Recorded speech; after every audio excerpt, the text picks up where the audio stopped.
Ban giấy pi tụ đai svật phiệpประเภท tụ đai cà pi có ឬ tụ đai svật phiệp ដែលមានជាមួយនឹងសន្លឹកដៃបិទដល់កែមខាងក្រៅបែបនេះខ្ញុំជឿជាក់ថានៅក្នុងប្រទេសខ្មែរយើងអត់ទាន់មានទេគឺមានតែ tụ đai សvật phiệp របស់ខាងប្អូនមួយគត់គឺ tụ đai សvật phiệp ម៉ាក់ហាន់មីសេប្រភេទ tụ đai សvật phiệp ការពារកោះមានជាមួយនឹងសន្លឹកដៃបិទដល់កែមខាងក្រៅបែបនេះហើយសម្រាប់ tụ đai សvật phiệp ម៉ាក់ហាន់មីសេប្រភេទការពារកោះរបស់ខាងយើងគឺយើងមានច្រើនខ្នាតដែលបងធ្វើការជ្រើសរើសមានចាប់ពី120គីឡូ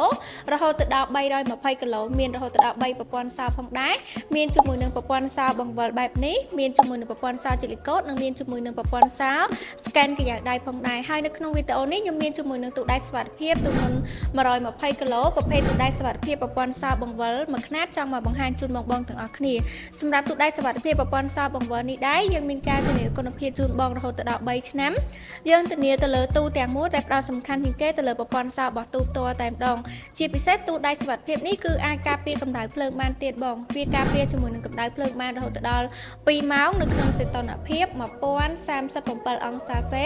ជាពិសេសជាប្រភេទទូដៃសុវត្ថិភាពដែលធន់ជាមួយនឹងការគោះនិងអាចទប់ជាមួយនឹងកម្ដៅភ្លើងបានអញ្ចឹងសម្រាប់ទូដៃសុវត្ថិភាពនេះពួកខ្ញុំឲ្យឈ្មោះវាថាប្រភេទទូដៃសុវត្ថិភាព Reno Safe បន្តិចទៀតខ្ញុំនឹងធ្វើការបង្ហាញជូនជាមួយនឹងសន្លឹកដៃដែលបិទដល់កែមខាងក្រៅហ្នឹងថាវាក្រាស់ធន់មាំប៉ុណ្ណាខ្លះអញ្ចឹងសម្រាប់លេខកូដសោបង្វិលនេះវិញគឺបងអាចធ្វើការផ្លាស់ប្ដូរលេខកូដទៅតាមតម្រូវការនិងការឆ្លាញ់របស់បងបានមានជាមួយនឹងសោសម្រាប់ចាក់ឡុកកន្លែងដុំសោនេះមួយមានជាមួយនឹងសោសម្រាប់ចាក់ឡុកកន្លែងដៃទ្វារនេះមួយទៀតហើយសម្រាប់ទូនេះដែរដោយសារខ្ញុំប្រវល់លេខកូដត្រូវហើយអញ្ចឹងគាត់តែខ្ញុំធ្វើការកាច់ដៃនេះឡើងលើមកគឺអាចបើកទ្វារទូបានហើយនៅខាងក្នុងទូ120គីឡូនេះដែរគឺមានជាមួយនឹងធ្នើររហូតទៅដល់1សម្រាប់ធ្នើរនេះគឺបងអាចធ្វើការតម្លាក់តម្លើងទៅតាមតម្រូវការរបស់បងជាក់ស្ដែងបានមានជាមួយនឹងកែខាងក្រោមនេះមួយបន្ថែមទៀតផងដែរ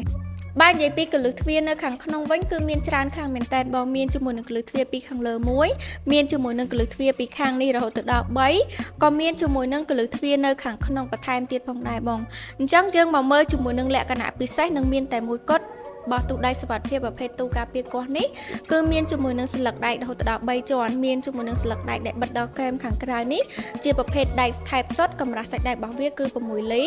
ជាន់ទី2ជាប្រភេទដែកថែបសុតដូចគ្នាកម្រាស់សាច់ដែករបស់វារហូតដល់12លីផងដែរសម្រាប់តួនេះទូគឺយើងធ្វើឡើងពីដែកអ៊ីសាឡង់និងស៊ីម៉ង់ដែលវាអាចការពារជាមួយនឹងកម្ដៅភ្លើងបានរហូតដល់2ម៉ោងនៅក្នុងសីតុណ្ហភាព1037អង្សាសេអញ្ចឹងសម្រាប់បងដែលគាត់ស្រឡាញ់ជាមួយនឹងប្រភេទទូដៃសុវត្ថិភាពការពារកោះមានច្រើនទំហំមានច្រើនប្រព័ន្ធសោបងធ្វើការជ្រើសរើសបងអាចធ្វើការជ្រើសរើសជាមួយនឹងទូដៃសុវត្ថិភាពម៉ាក់ហាន់មីសេប្រភេទការពារកោះរបស់ខាងប្អូនបានបងធ្វើការបញ្ជាទិញឥឡូវនេះយើងមាននៅប្រម៉ូសិនតម្លៃពិសេសជូនបងទាំងអស់គ្នាព័ត៌មានបន្ថែមបងអាចធ្វើការតំណែងមកពួកយើងបានតាមលេខទូរស័ព្ទឆាតចូល Page ឬមួយក៏តាម Telegram ក៏បានដែរសម្រាប់វីដេអូហ្នឹងគឺមានតែប៉ុណ្្នឹងទេអរគុណបាយបាយ